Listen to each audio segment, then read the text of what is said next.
오늘은 제 인생을 돌아보다가 문득 굴곡진 이 스토리를 글로 적고 사연으로 보내보고 싶어져서 평소 듣기만 하던 이곳에 사연을 보내봅니다. 저는 20대에 대학교를 졸업하고 전공을 살려 대기업에 취업하고 싶었으나 취업난이 찾아온 관계로 적당한 선에서 타협을 하게 되었습니다. 제가 속해 있는 스타트업 회사에서는 어플을 개발하고 홈페이지를 만들죠. 규모가 엄청 큰 회사는 아니지만 그래도 개발과 관련된 회사이기 때문에 다양한 분야의 전문적인 사람들이 모여 있는 곳입니다. 저처럼 디자인을 담당해 주시는 분들도 계시고 개발자분들도 계시며 언어에 능통한 분들도 계시고 마케팅을 담당해 주시는 분들도 계십니다. 그리 큰 회사는 아니지만 정말 다양한 분야의 사람들이 모여 있는 곳이죠. 그렇기 때문에 회사에서 하는 일들은 조금 힘들긴 하지만 다양한 분야의 사람들로부터 보고 배우는 것들이 참 많습니다. 그리고 사람들과 친해지는 재미도 있죠. 아무래도 스타트업 회사인데다가 어플과 사이트를 개발하는 회사라 그런지 사장님을 비롯한 다수 직원들의 나이대가 비슷한 편입니다. 20대에서 40대 초반까지 분포되어 있고 특히 저와 비슷한 또래인 분들이 많은 편이죠. 그래서인지 회사 내에서의 사내 연애 커플도 꽤 많이 찾아볼 수 있곤 합니다. 남 이야기인 줄로만 알았는데 저도 어쩌다 보니 사내 연애를 하게 되었었죠. 이 사내 연애를 하면서 제 인생이 꼬였다고 봐도 좋습니다. 무슨 말인지는 오늘 이 사연을 통해서 들려드리겠습니다. 사실 제 얼굴에 침을 뱉는 것과 같이 부끄럽고도 당당하지 못한 사연입니다. 저도 제가 어떤 잘못을 저질렀는지 잘 알고 있고 반성하고 있기 때문이죠. 제 잘못에 대해서 충분히 반성하고 뉘우치는 의미로 한번 차분히 글을 작성하고 사연으로 보내보려고 합니다. 익명이지만 이렇게나마 공개적으로 저의 잘못을 고백하고 뉘우치고 싶습니다. 우리 아들에게도 앞으로 더 떳떳한 엄마가 되고 싶기 때문이에요. 시간은 5, 6년 전으로 거슬러 올라갑니다. 제가 막 입사한 지 1년째가 되던 해였습니다. 지금보다도 훨씬 어렸고 세상을 몰랐던 때였습니다. 일도 어렵고 고됐지만 다양한 분야의 전문적인 우리 직원들과 친해지는 것에 있어 막 재미를 붙여가던 찰나였습니다. 회사 사람들과 친해지니까 일을 하는 것이 마냥 힘들지만은 않았습니다. 주변에 사내 연애를 하는 커플들과도 어울려 지내며 친구처럼 즐거웠죠. 그러던 어느 날 저희 회사가 하나의 큰 프로젝트를 맡게 되었어요. 공적인 기관의 어플을 대신해서 개발하는 것과 관련된 프로젝트였죠. 꽤 규모가 큰 프로젝트였고 또 실수 없이 진행해야 하는 프로젝트였기 때문에 평소와 다르게 대표님도 이 프로젝트에 적극적으로 참여하게 되셨습니다. 저희 회사는 한 프로젝트에 돌입하게 되면 거의 숙박을 같이 하다시피 하며 직원들이 프로젝트에 집중하곤 합니다. 사실 프로젝트마다 조금씩 다르긴 하지만 비중이 높고 중요한 프로젝트엔 그러곤 하죠. 때문에 그때 그 프로젝트를 진행했을 때 대표님을 포함한 거의 전 직원들이 잠을 줄여가며 어플 개발에 힘썼어요. 대신 이 프로젝트가 성공적으로 마무리되기만 한다면 포상 휴가와 인센티브가 저희를 기다리고 있었습니다. 열심히 한 만큼 보상도 확실한 회사였고 스스로 뿌듯함과 보람을 찾기에도 충분했기에 몸은 고되고 힘들었지만 마음은 행복했습니다. 그렇게 프로젝트를 진행하다 보니 특히 저와 대표님이 붙어 지낼 시간이 많아졌습니다. 어쩌다 보니 둘이 함께 밥을 먹는다거나 미팅을 나간다거나 하는 일이 잦아졌습니다. 처음엔 마냥 대표님이 불편하기만 했었는데 몇 번 둘이 같이 시간을 보내다 보니 대표님이 참 편안하고 좋으신 분이라는 것을 느낄 수 있었죠. 그래서 갈수록 가까워졌죠. 회사에서는 공적으로 대표님과 직원의 관계로 지냈지만 그 프로젝트를 할수록 사적인 자리에서는 친한 오빠 동생 같은 사이로 발전하게 되었습니다. 하지만 공적으로든 사적으로든 저는 그 대표님을 남자로 보지 않았었고 이성적인 관계로 발전할 생각이 전혀 없었습니다. 그분의 애정 공세가 너무 적극적인 게 문제였죠. 처음엔 아무런 마음이 없었는데도 지속적으로 저를 귀여워해 주시고 진심으로 좋아해 주니 저도 마음이 열리더라고요. 신기하게도 점점 더 좋아졌습니다. 그러던 어느 날 그 프로젝트가 거의 마무리 단계에 접어들 무렵이었습니다. 대표님이 저녁을 사주신다고 하셔서 회사 근처에 한 일식집으로 갔었죠. 그런데 다른 직원들은 없고 저만 있는 게 아니겠습니까? 이게 무슨 일인지 의아스러웠지만 그간 대표님이 저를 좋아한다는 것은 알게 모르게 저를 포함한 모두가 알고 있었기 때문에 그러려니 했습니다. 왜 저만 부른 건진 잘 몰랐지만 그래도 사주시는 저녁을 맛있게 먹었죠. 그리고 대표님과 단둘이 간단히 술까지 마시게 되었습니다. 그날 밤 저와 대표님은 연인 사이로 발전하게 되었죠. 이게 무슨 급한 전개인지 의문이실 수도 있지만 정말 그게 전부였습니다. 평소에 서로를 마음에 들어하던 저희는 밤과 술의 힘을 빌려 급하게 연인이 됐죠. 그 이후로 회사에서 대표님과 사내 연애를 하게 되었습니다. 하지만 상대가 대표님이었기 때문에 조심스러웠고 비밀 연애를 하게 되었습니다. 연애를 하는 동안 저는 참 행복했었던 것 같습니다. 회사에서 하는 일이 더 즐겁게 느껴졌고 가끔씩 회의를 할 때마다 보는 대표님이자 남자친구의 얼굴이 더 잘생겨 보였죠. 그리고 회사를 마친 후 남자친구와 함께하는 식사 시간들도 너무 즐거웠습니다. 그렇게 평범하지만 행복한 연애를 했던 기억이 아직도 생생합니다. 하지만 갑작스럽게 조금은 충격적인 사건을 마주하게 됩니다. 바로 저와 대표님 사이에 아이가 들어서게 된 것입니다. 아무런 준비도 되어 있지 않았고 결혼에 대한 생각이라곤 하나도 없던 저희였습니다. 하지만 축복처럼 갑작스럽게 찾아온 아이에 대해 현명하게 생각해야 했죠. 저와 대표님은 충분한 상의 끝에 식을 올리고 아이를 낳기로 결정했습니다. 연애도 결혼 결정도 임신도 모두 다 급했던 것 같네요. 지금 생각해보니 뭐 하나 신중한 게 없었던 제 자신이 너무 바보 같고 후회스러워요. 하지만 그 시절에 저는 너무 어렸고 감정에 충실했으며 그저 회사 일을 열심히 하고 사랑도 열심히 하는 사람이었기 때문에 돌아가더라도 같은 선택들을 반복했을 것 같습니다. 아무튼 전 아이를 가지게 됐고 결혼식을 준비하게 되면서 회사 사람들에게 천천히 저희의 결혼 소식과 임신 소식을 알리게 되었습니다. 사람들이 마냥 축복해 주었기 때문에 처음엔 정말 행복했고 아무런 문제를 못 느꼈습니다. 조금 급했다는 것에 대한 우려심과 처음 겪어보는 것들에 대한 불안감이 있긴 했지만 그래도 대표님을 진심으로 사랑했고 주변 사람들이 축복해주는 것에 큰 감사를 느꼈죠. 하지만 시간이 흐를수록 조금씩 이상한 점이 있다는 것을 발견했습니다. 우선 가장 처음으로 회사 직원들이 수군거리는 소리를 듣게 되었습니다.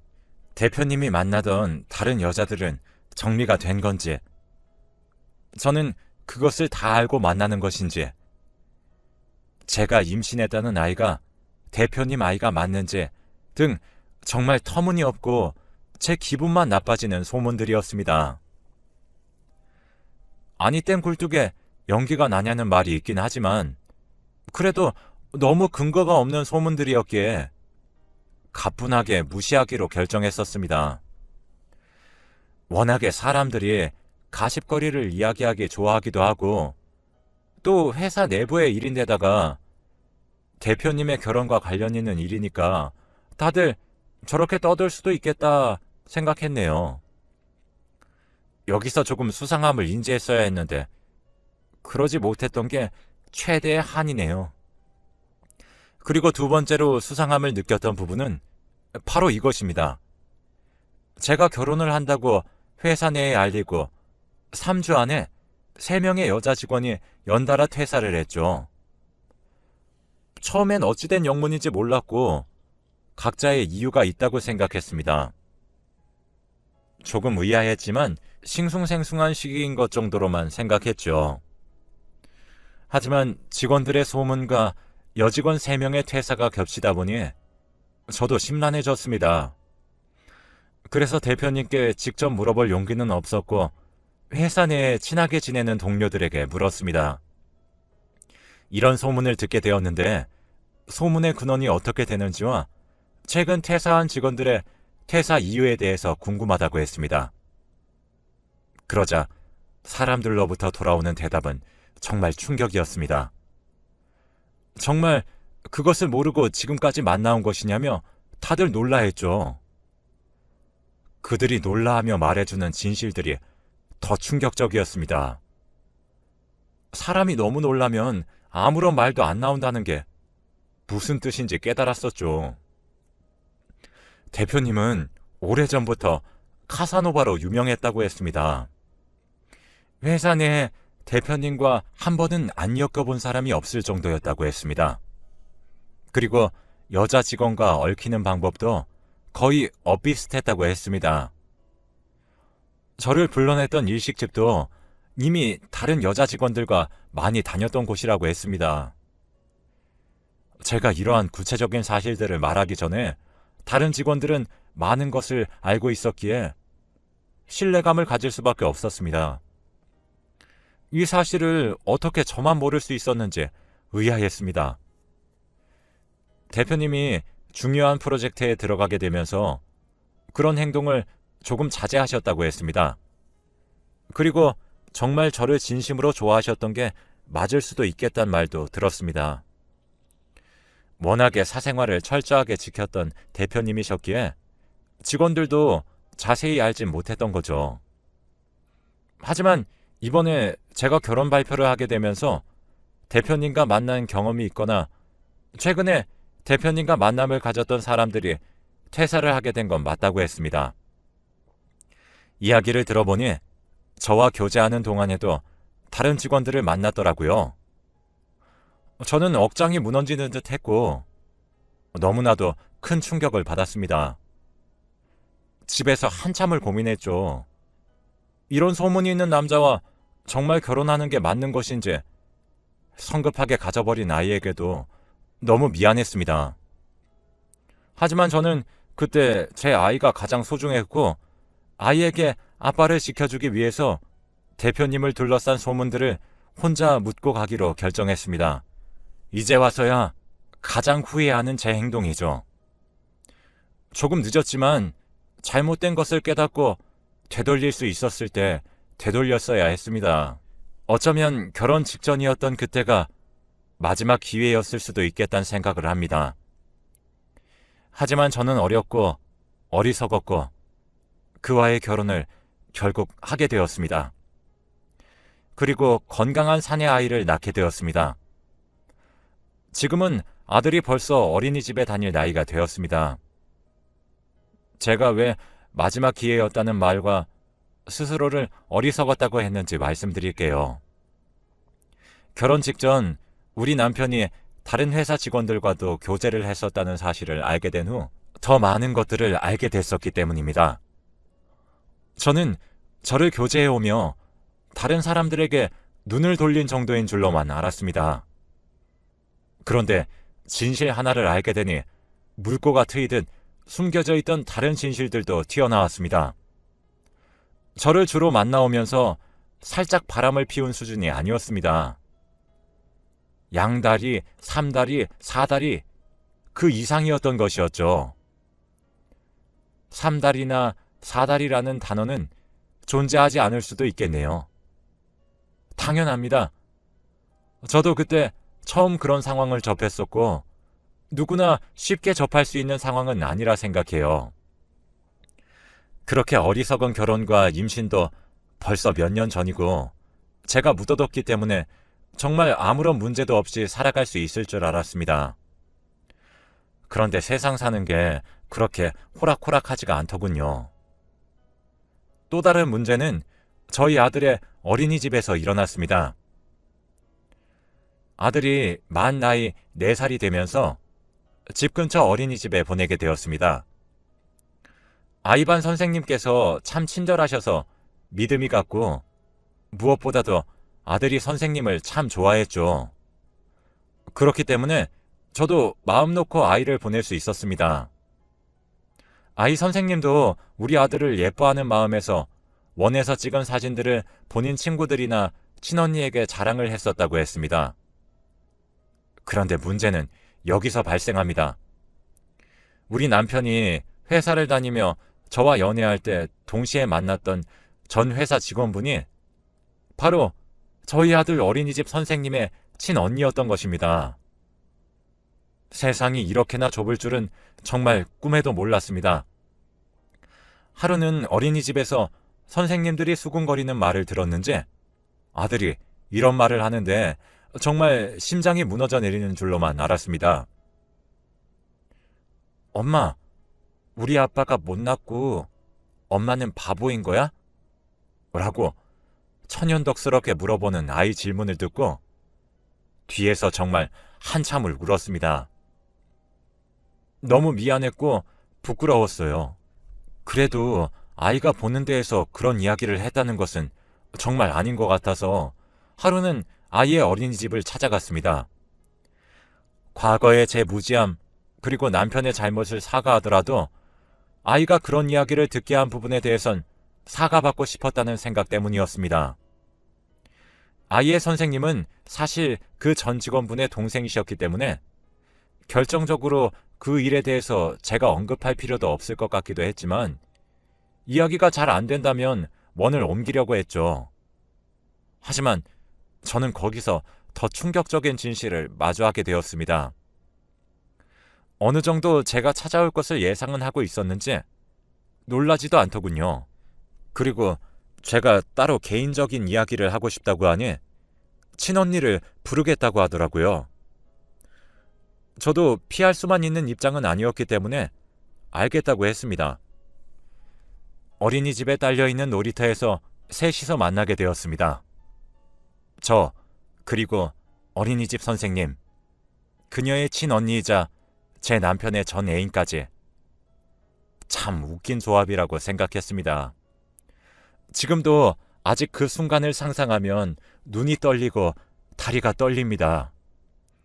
그 상황이 너무나도 어이가 없기도 했고 또 한편으로는 두렵기도 했습니다.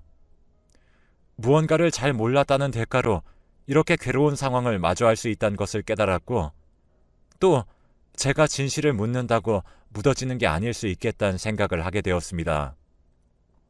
정말 똑바로 살아야겠다는 생각을 그 순간 많이 했던 것 같습니다. 제가 과거의 내 행동에 대해서는 충분히 사과하겠다. 하지만 아이 듣는 데서는 말을 가려달라고 먼저 이야기했습니다. 그 둘도 막무가내로 말이 안 통하는 사람들은 아니었죠. 그 부분에 대해서는 실수였다며 사과해 주었습니다.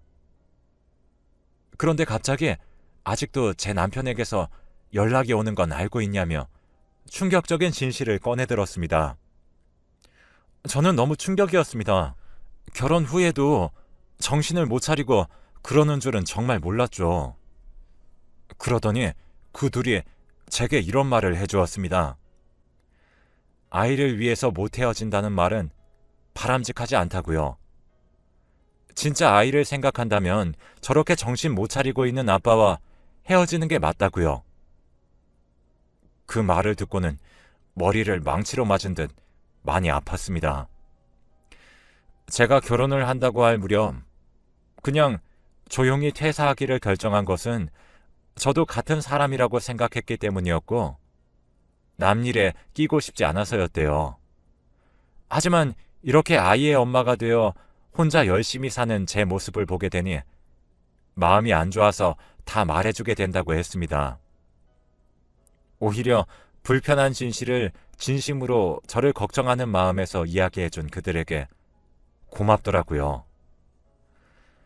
아들이 저를 구원해준다는 느낌까지 들었고 저를 사람 만들어줬다는 생각이 들었습니다. 왜 이렇게 바보같이 아무것도 모른 채로, 아니 알지만 혼자 묻어둔 채로 결혼까지 했는지 너무나도 후회스러웠습니다. 하지만 아들을 얻게 된 사실까지는 후회하고 싶지 않았고 조금 많이 늦었지만 이제부터라도 제대로 된 삶을 살아야겠다고 생각했습니다. 아들에게 떳떳할 수 있는 엄마로서의 삶을 살고 싶다는 생각이 들더라고요. 그래서 남편에게는 이혼을 요구해둔 상황입니다. 너무 뻔뻔하게도 증거자료를 제가 다 가지고 있는데도 남편은 아니라고 잡아떼더라고요. 이제 남편이라고도 부르고 싶지 않네요. 이혼녀 타이틀이나 아이를 혼자 키운다는 사실, 그리고 사회가 아이에게 보낼 따가운 시선들, 한부모 가정에 대한 편견들이 너무 두렵기도 합니다.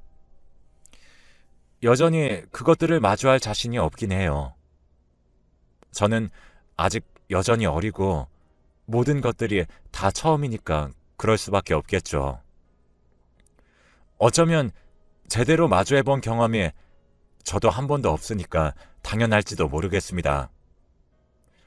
하지만 그런 것들이 두렵다는 이유로 한 번도 진실을 묻어두면 안 될 것 같다는 것을 깨달았습니다.